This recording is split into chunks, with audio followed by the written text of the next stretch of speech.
Hello and welcome back to Victoria's Cantina, where we're doing it again. It's another Q&A session with the Hasbro Star Wars team. Huge thanks to Litzky PR, to Hasbro. I got to meet with Patrick and with Chris to talk about Hasbro PulseCon reveals from this very recent Hasbro PulseCon from last week, 2 weeks ago. And it was a blast as always. So in the background of this video, as always, you will see other content creators, websites, people from the community conducting their own Q&As with Hasbro. It would be messed up for me to post the whole Q&A session on my channel. Go support individual creators for the hard work they do around their own content. I will put links in the show notes, in the description as those videos and whatever they're doing, links to websites become available. So that being said, I'm going to do what I do. I'm going to show you the responses to my questions, and then I'm going to provide my analysis on what they had to say. So let's get to it. So congrats, guys, on another successful Hasbro PulseCon. We appreciate you taking the time to hang out with us for a little bit and answer some of our questions. So number one, the upcoming The Vintage Collection Mandalorian and Grogu Maldo Kreis is a great looking set with some really appreciated upgrades in terms of the rocker ankles and the new thigh armor. Since this version of the figure is specific to Maldo Kreis, what are the chances of seeing this figure in maybe a standalone figure release, just in with clean armor, with the Beskar spear and the satchel to carry around Grogu? Don't have any announcements for you. I want to reach under the table and just pull something up and show you, but I don't have anything. It's certainly an option at this point now that we have those pieces, but nothing to report. So thank you, Chris. So they're totally going to repack the Mandalorian figure. I mean, it's just such a hot ticket. It makes sense. It sells through. If they're going to repack it, why not repack the one with the updated ankles? I mean, to me, that's what I would want to see. I don't see who would not want to see that. And I'm sure we will see a season 2 Mando single packed, or rather a standalone release at some point. And I hope it's the one with the updated ankles, just clean armor, no damage, no snow, no sand, nothing like that. And it has the satchel and it has the Beskar spear, because we really need that accessory. And I hope that's the one that they bring back. Bring it back. Do it, please. All right, so fans really enjoy the pipeline reveals, and we really love seeing that the oft-requested 332nd Clone Trooper is finally making its way into the Vintage Collection, as well as the 501st Trooper that was revealed in recent months. And Hasbro has been doing some great things with Troopers lately, including the ARC Troopers from the 3-pack from last year. What we don't have yet is the definitive Clone Trooper body. So the current one that we have dates back to 2011. It has some unnatural proportions.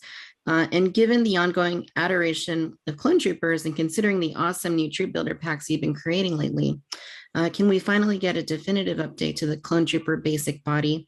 This could be a worthwhile investment for you guys, as it could serve as the basis for repaints for years to come.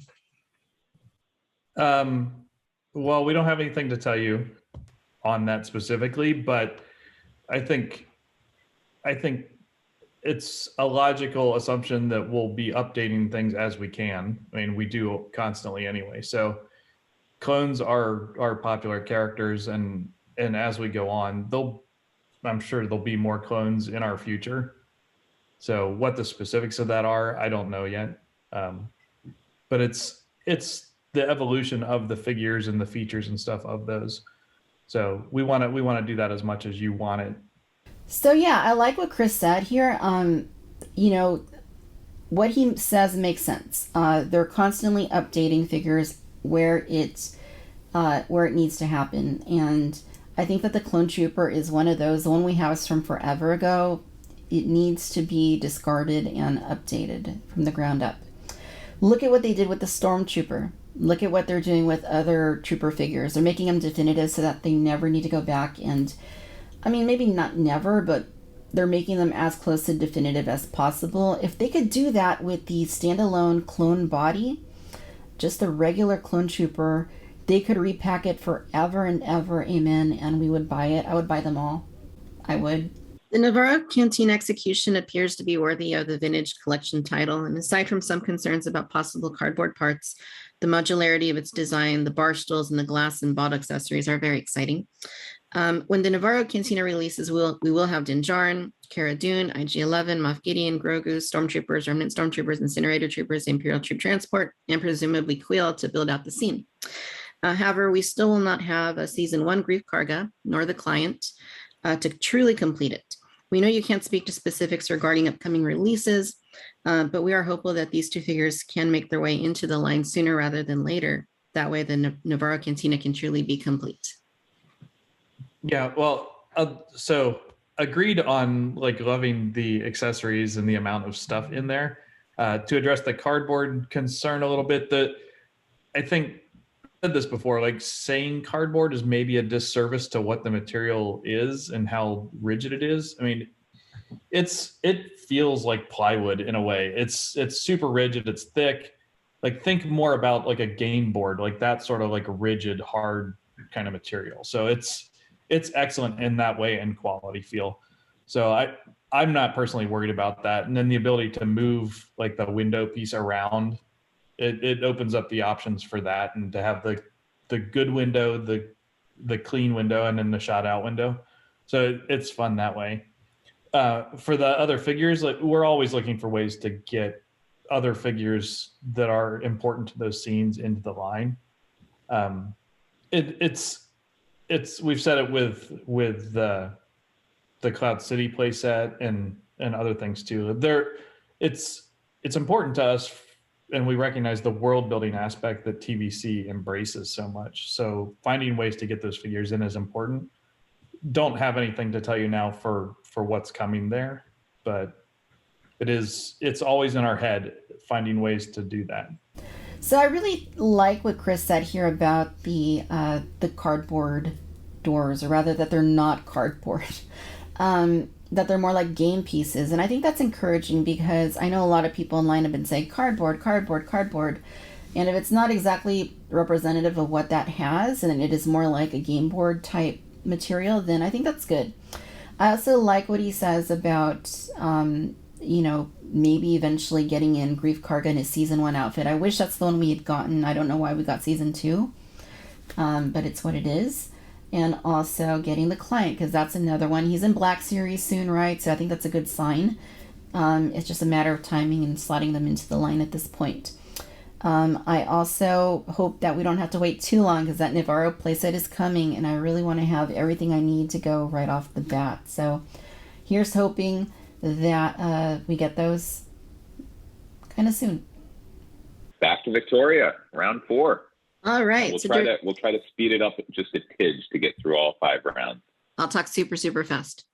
All right. During PulseCon, we got an updated look at the Leia Organa Elite Force Effects lightsaber. It looks exquisite. It really does. Does Hasbro anticipate going back to the well and previously released lightsabers, such as Luke Skywalker's from Return of the Jedi / The Mandalorian, or revisiting the Skywalker Legacy lightsaber in its reforged incarnation, or any other previously released designs, and bringing them back with the Elite treatments? Well, you saw in our pipeline reveals that Darth Vader is one of the sabers that were coming. So yeah, I think lightsabers are cool. A lot of the lightsabers that were done in FX are cool. So translating those into FX Elite as they make sense with properties and stuff that are happening, I think that's a good place to be. And Darth Vader is a great example of that. So yes, we'll be doing more of that sort of thing.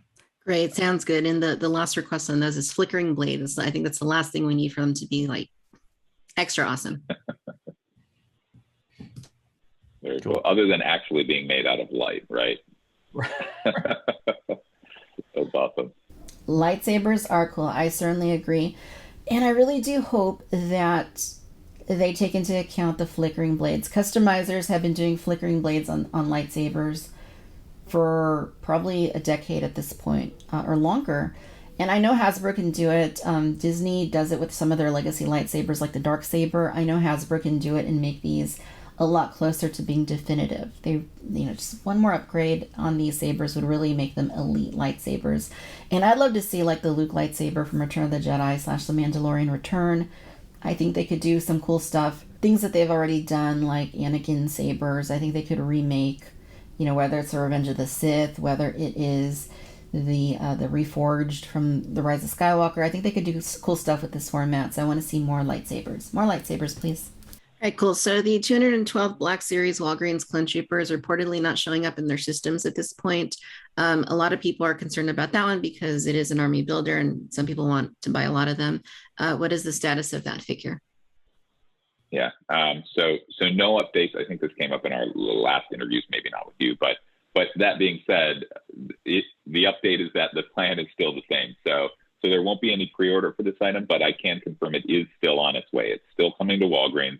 Again, we've said kind of the current state of the world a lot this morning between different interviews, but it would have been on shelves already if we were living in a normal world. But it is still coming. It's just a matter of when.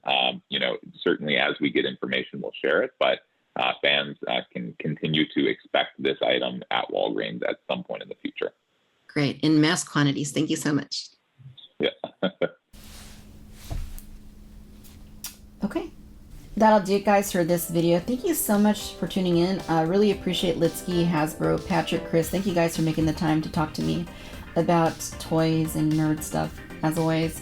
Really appreciate you guys. Really appreciate everybody who is watching this. If you're not subscribed to the channel, really, what the heck are you doing here?